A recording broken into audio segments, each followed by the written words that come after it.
What's up, you guys? SlimXTeamSymmetry. First and foremost, I want to wish everyone a happy new year. We made it to 2013.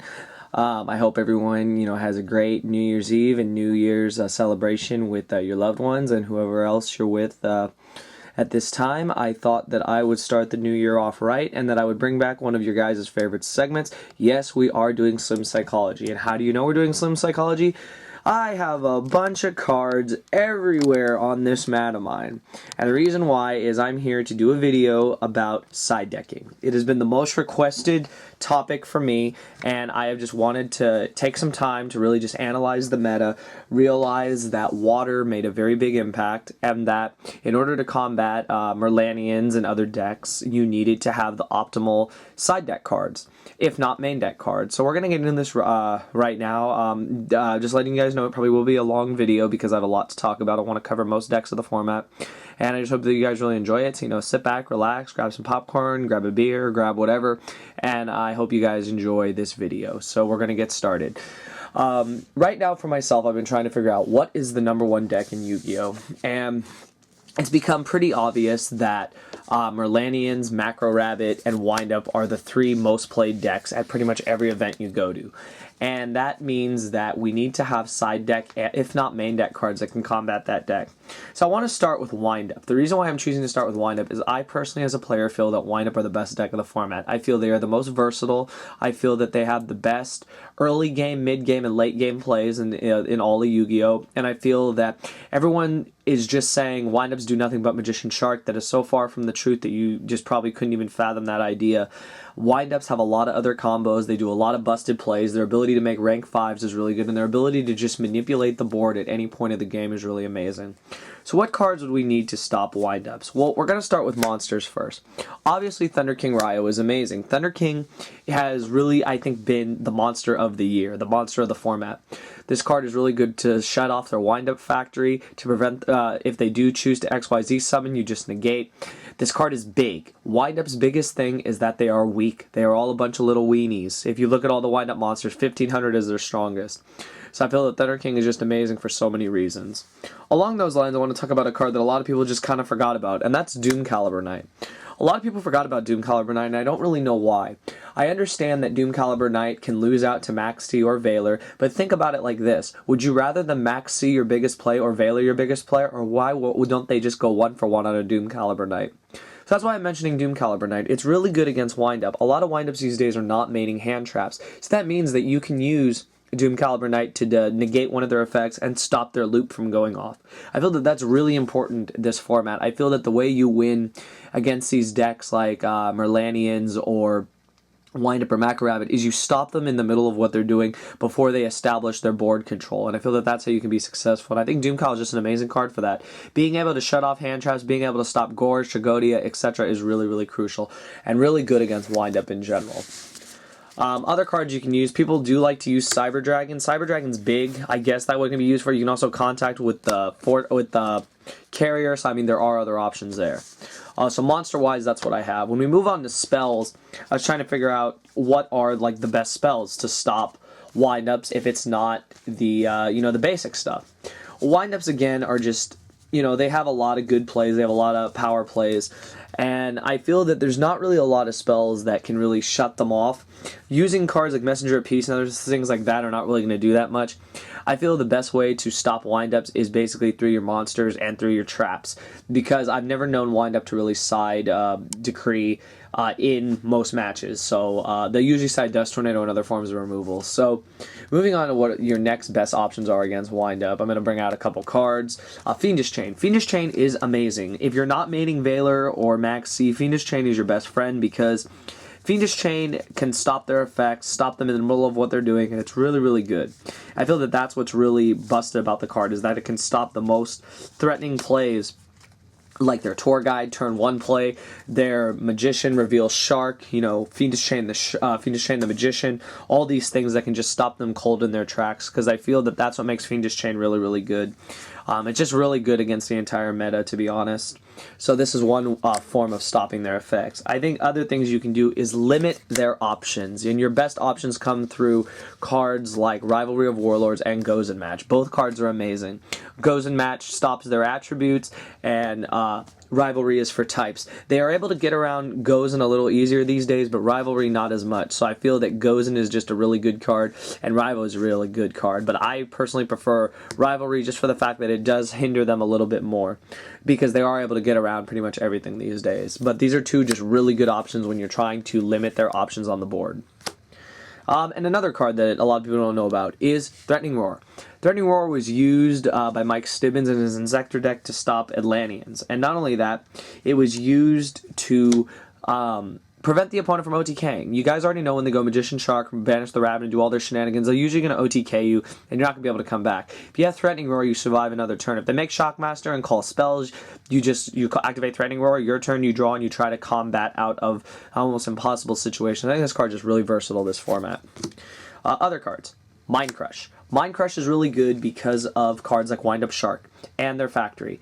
This card is able to get in there, remove what's in their hand. You already know what their plays are. When they reveal Shark, you Mind Crush it, you prevent their effects from going off, and you really do take advantage of the game. I feel Mind Crush is a very good side deck option. A lot of people at YCS Tacoma were siding it, and I think they got the most benefit out of it in matches like Windup where they reveal cards.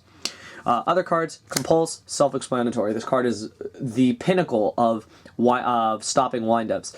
This card is good against the carrier, it's good against Zenmains, it's good against everything that they try to do.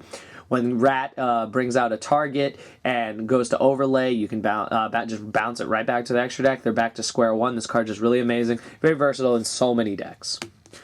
And the last little, I guess, trinket card is Deck Dev. The reason why I'm talking about Deck Dev being a Dark World player, I understand how powerful Deck Dev is. Windups are all weenies, Deck Dev destroys them. Now people are wondering, what if my deck can't use Deck Dev? Well, the way you use Deck Dev is if you run cards like Tragodia, Gores, if you're running Dark Worlds yourself, if you're running Blackwings, Inzectors, whatever you can do to get your monster above 2,000 to use Deck Dev is a really good option. I've known Mermail players that have used Tragodia and Deck Dev in the mirror match. Really, really good. So I think this card is a really underrated card that with time will really start to see a lot of more play. So that's pretty much it on windups. Now we're going to move on to Macro Rabbit, because Macro Rabbit is probably one of the most played decks this format, hands down. And the reason is for two reasons. A, Rabbit's still really good. Turn 1 Lagia, activate Macro during the standby phase or draw phase, whatever, is just busted. Now people are wondering, how do you combat Rabbit? Well, Rabbit suffers from one thing. If they don't open Rabbit, they have to go on the offensive, and they have to go with cards. They have to use their Sabersaurus and their Caboozles to get like their best plays off. In order to they need to summon 2 dinos, which means they have to overextend. So of course, your Torrential Tribute, your Mirror Force, all those cards will take care of those pesky plays.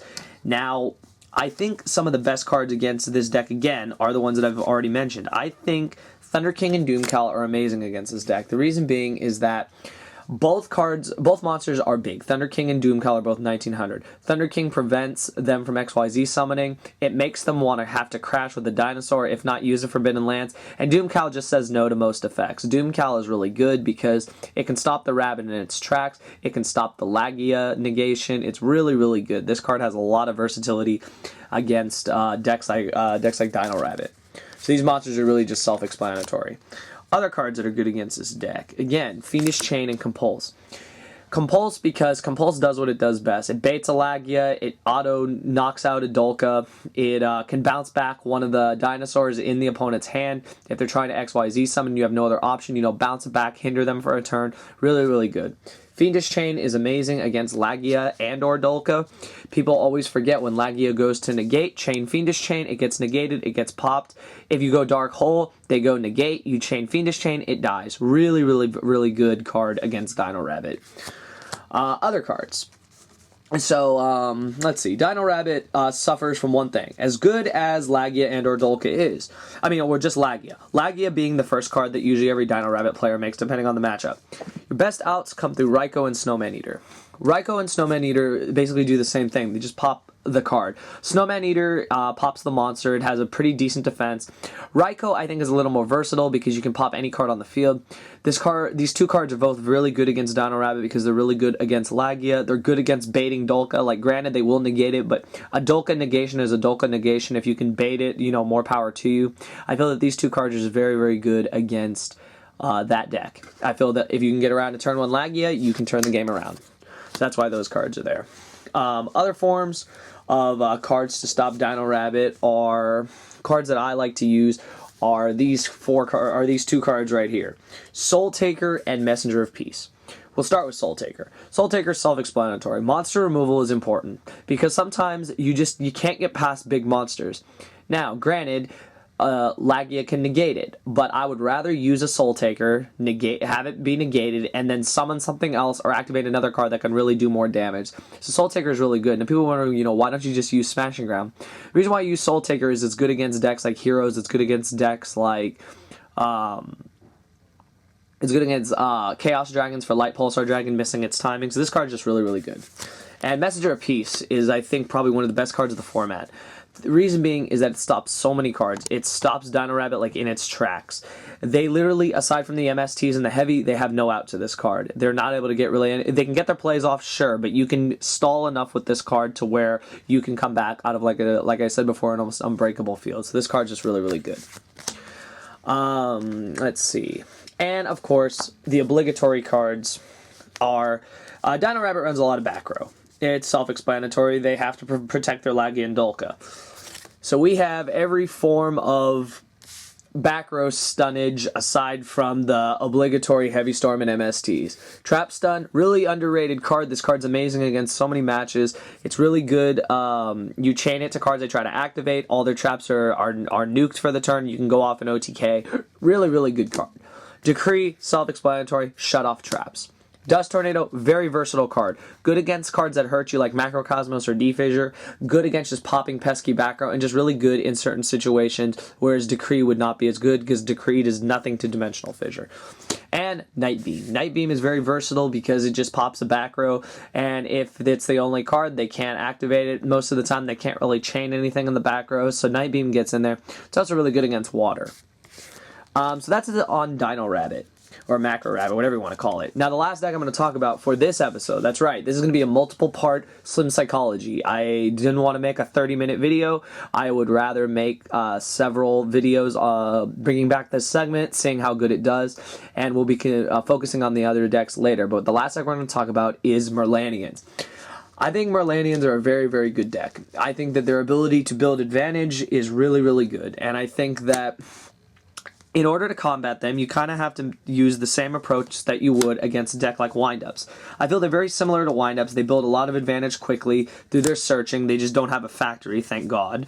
And you can get past them by using key cards. And I think like a lot of the key cards you need are cards that you use for the Windup matchup because, like I said, a lot of their effects go off, and in order to get past them, you need to be able to stop their main effects.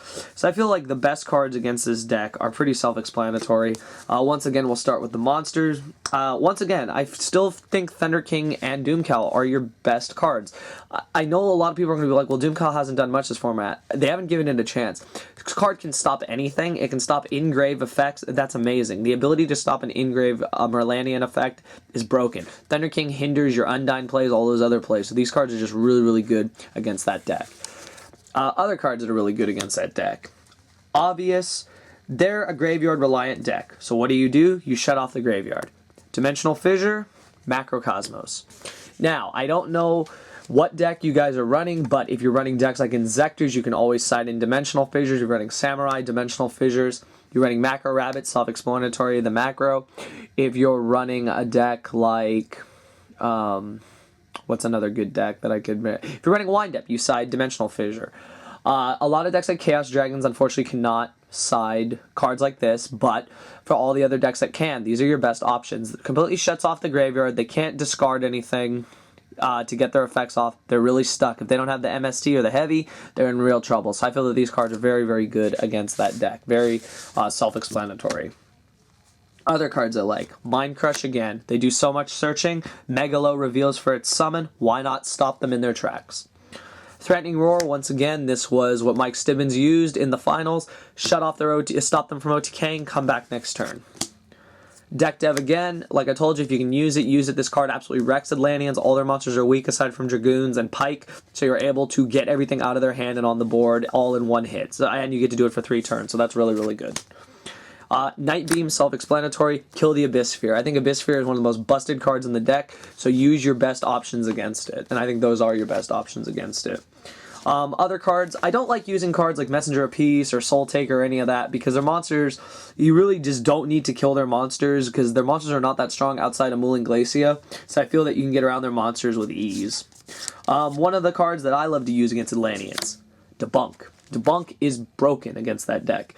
When they go to when they pitch Dragoons or they pitch any of the infantry, the marksmen, any of that stuff, chain Debunk, remove it, it's negated. Busted. This card is broken. I talked about this card and I truly mean it. Playing against water, this card came in really handy for me, so I really like the card. And I guess the last card that's pretty obvious, Soul Drain. This card is good for multiple matches, good against Dark World, good against Light Pulsar and Chaos Dragons, and really good against water. Being able to shut off any effect that triggers in the grave is busted, so I feel that that is what is key to beating Merlanians. Now, this is all I had on me. Forgive me if I forgot anything, but I feel that these are the best cards against those decks. Now, I hope you guys enjoyed this video.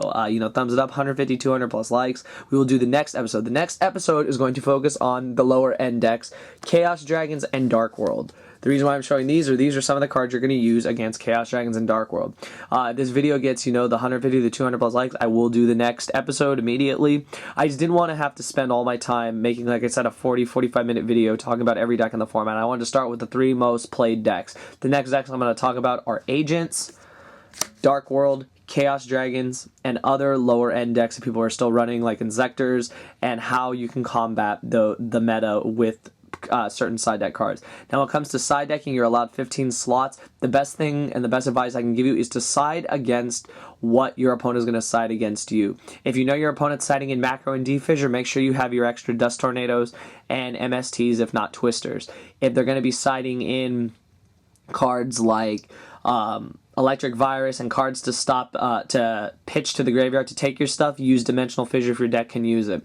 If you're going against a really big deck, side Messenger of Peace to give you time to draw up to your combos. There's a lot of things you can do, and I feel that the best way to build a side deck is to build a side deck that is going to combat whatever your opponent sides against you. So anyways, I hope you guys enjoyed the video. Thumbs it up. I wish you guys all the best in the new year. Happy New Year, everyone. Thank you for sticking through with me for all of 2012, and I hope that 2013 brings us all the success. And of course, as always, subscribe to ultrarealitygames.com.